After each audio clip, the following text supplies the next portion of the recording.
Hey guys, welcome back. Today we're going to be working on our basement remodel. And in the past videos, you've seen me build a whole wall of canning shelves, reinforce the floor by sistering up new floor joists along each of the old ones, and then replacing a main beam that's holding up the floor and part of the house. If you haven't seen those videos yet, go check out the playlist and you can follow along this process of remodeling our basement. Now in this video today, we're going to be installing new lighting for our basement. We had to tear out all of the old lighting and the wiring. We wanted to do some new lights anyways, but that made it a lot easier to install these new floor joists and sister those up to the old ones. The first step is just installing some blocks that I can mount the lights to, so I'm going to go through real quick and install those. Next, I'm going to cut a few squares of plywood for the lights to attach to, and this will screw directly to those blocks that I already installed. So the plan is to have these lights recessed up into the floor joists a little bit so that the room will feel a bit taller. These ceilings are at 7 feet, which is a bit shorter than normal 8-foot ceilings, so I don't want to close this in with sheetrock and cover up the floor joists. I want to leave those beams exposed to hopefully allow it to visually feel a little bit taller, not as closed in. And having the lights recessed up into the ceiling, I believe is going to help with that visually as well. Here's the lights that I'm going to be using today. They're canless LED lights. They have a very low profile, so they're not going to take up much space. The single pack, I needed 13, so I got a 12 pack and a single pack. The single pack came with a stencil to trace out the circle that you're going to cut out, but you had to cut up your own directions to do that. It seems a little cheap and not as easy to use because it's just flimsy paper, so I'm just going to use the cardboard one that came with the 12 pack to draw out the circle that I need to cut out in each of these pieces of plywood, and then I'll cut that out. The lights I'm using today need something like sheetrock or a piece of plywood to mount to. You have to cut a hole out, and they have spring-loaded flaps to hold them into place. They're really quite simple to install, and I think the purpose of them is to replace existing can lights very easily, and so that's definitely an option with these as well. After drilling out a starter hole on each of these right along the line that I'm going to be cutting out, I'm going to take my jigsaw and just cut out that circle. It doesn't have to be exactly perfect. I'm trying to get it as close as I can, but these LED canless lights will have a lip that will cover up most of what you cut out. You just don't want to make any big mistakes and cut too far outside of that circle, or else it won't cover it up.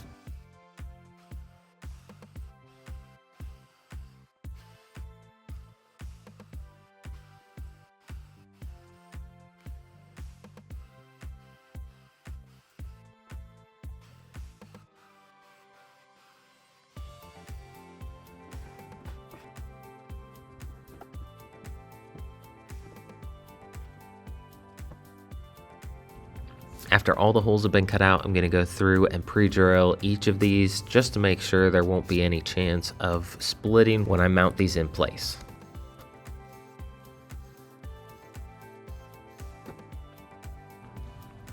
Because we took everything apart when we put up these floor joists, I need to run new wire to connect all of these lights. So I'm going to do that now before attaching the plywood to these blocks.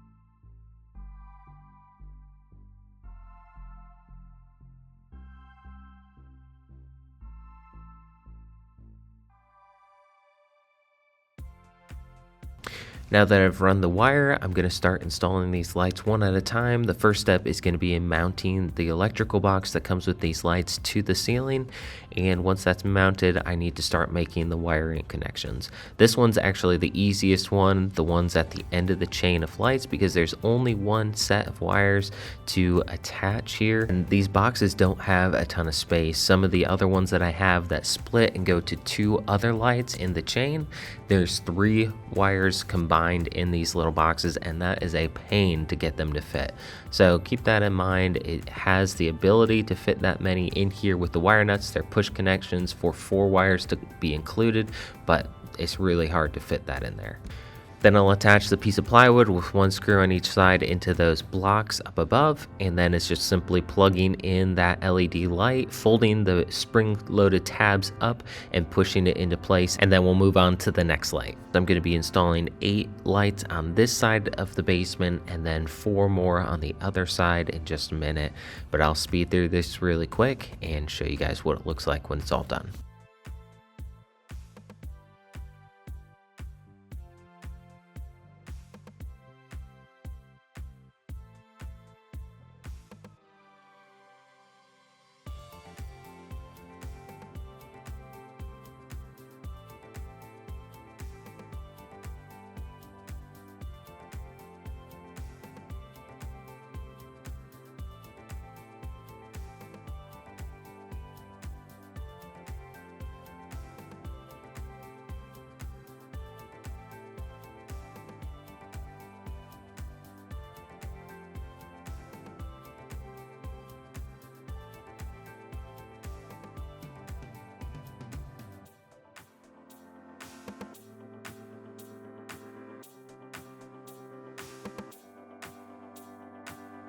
Now I've finished wiring all 8 of those lights together, and I need to connect it now to the switch and the main supply. You want to make sure the power is off. I turned off the breaker and then tested it with a meter to make sure there's no power here, but just made the same connections that were there. It was already an existing switch, so I was just swapping out the wires for the new one coming in. These lights come with a switch on the side of the metal box with 5 different settings for warmth, so I'm going through and adjusting all of them to be the same, but you can see here what they look like when they're finished. I still need to do this other side. There's 4 over there, and we also need to replace those floor joists, so I'm going to rip out the old lights. These are the old can lights that I was speaking about before. We didn't like how these looked, and they take up a lot of space up there, so I really like the look of these LED lights. They take up much less space and look a lot cleaner too. We're going to do the same steps on this side, blocks first, and then we're going to cut out those pieces of plywood, cut the holes in them for the lights, run the wires, and then once that's finished, we will start installing each light one at a time.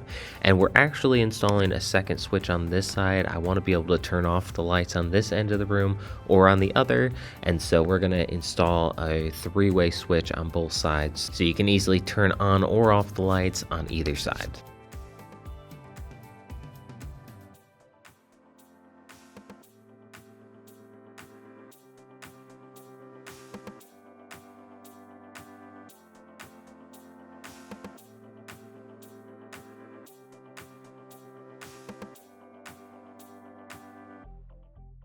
Now the last step is to just install the new switch that I have here, a 3-way switch, and then go back and replace the original one on the other side with a 3-way switch as well. We're also going to be installing a dimmer 3-way switch so that we could choose the brightness of these lights. So here's the finished 3-way dimmer switch on this side, and you only need 1 dimmer switch, so I didn't want to install 2 of those. It's unnecessary because that one switch will control the brightness for both of them.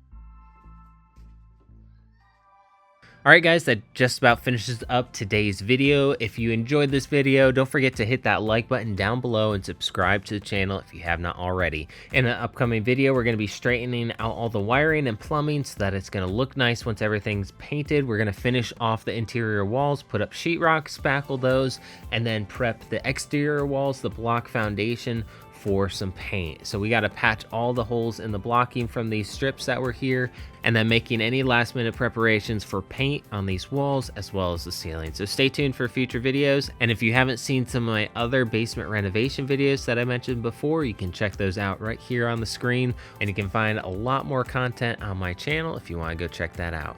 Thanks so much for watching guys, and I'll see you in the next one.